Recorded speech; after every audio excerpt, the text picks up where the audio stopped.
Well, hello students. In this video, Miss Melissa will continue and explain about the material in our civics lesson. Our title is about the commitment of the founders of the state in the formulations and determinations of Pancasila as the basis of the state, atau dalam bahasa Indonesia disebut dengan komitmen para pendiri negara dalam perumusan dan penetapan Pancasila sebagai dasar negara. Well, what is commitment? Commitment is an agreement or attachment which is based on the attitude of the responsibility to carry out the promises that have been made. Komitmen dilandasi sikap dan tanggung jawab untuk melaksanakan janji yang telah dibuat. Komitmen akan tercermin dalam tindakan kita, dalam kemampuan dan kemauan untuk menyelaraskan sikap dan tujuan yang didambakan. Seseorang yang memiliki komitmen terhadap bangsa adalah orang yang akan mendahulukan kepentingan bangsa dan negara di atas kepentingan pribadinya.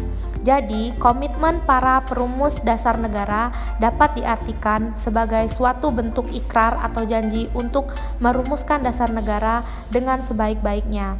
Tujuannya agar dapat dijadikan landasan berdirinya pemerintahan negara Indonesia yang merdeka.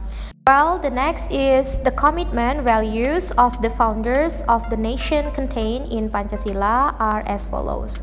Nilai-nilai komitmen pendiri bangsa yang terkandung di dalam Pancasila. Jadi, para pendiri bangsa terdahulu ketika merumuskan Pancasila memiliki nilai-nilai komitmen pada diri mereka. Yang pertama yaitu semangat persatuan dan kesatuan serta nasionalisme.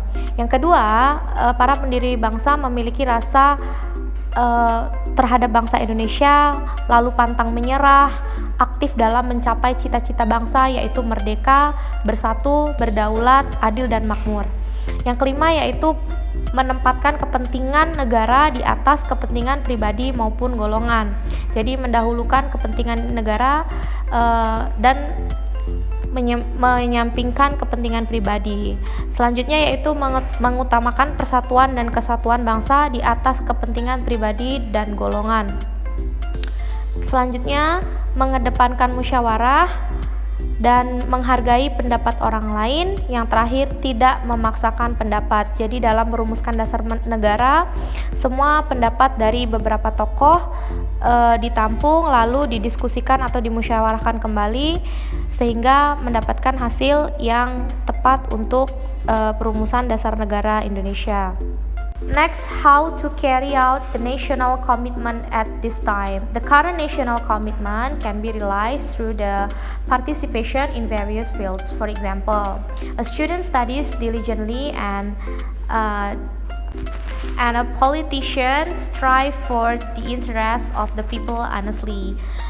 Or a teacher educates the students at the school is a form of the commitment. Jadi perbedaan era atau waktu menuntut bangsa Indonesia memiliki komitmen kebangsaan yang berbeda-beda. Komitmen kebangsaan tidak harus dilakukan dengan cara berperang melawan negara kolonialis dan imperialis. Saat ini ketika Indonesia telah merdeka, bentuk komitmen dan perjuangan warga negara lebih kepada upaya memajukan kehidupan masyarakat dalam segala aspek. Contohnya seperti seorang pelajar dengan tekun dan giat, dan seorang politisi berjuang untuk kepentingan rakyat dengan jujur, atau seorang guru mendidik murid di sekolah merupakan wujud-wujud dari komitmen. Komitmen kebangsaan dewasa ini dapat diwujudkan melalui peran serta dalam berbagai bidang.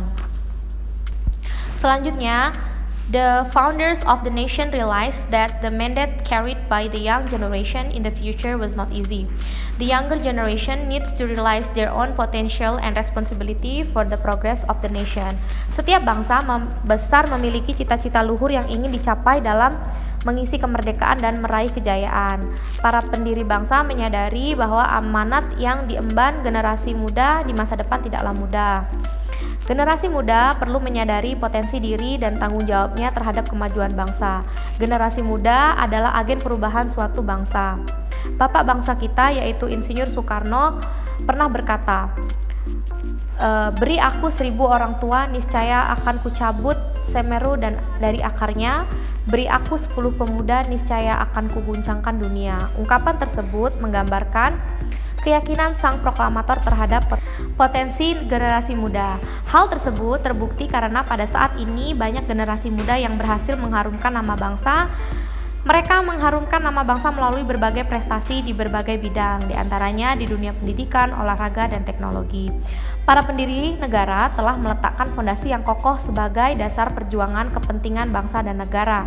Sekarang saatnya kita bersatu padu memperteguh komitmen para pendiri bangsa dengan menyingkirkan perbedaan demi terciptanya kemajuan dan kemakmuran bangsa. Well, that's all about my explanation. Thank you. See you in the next video.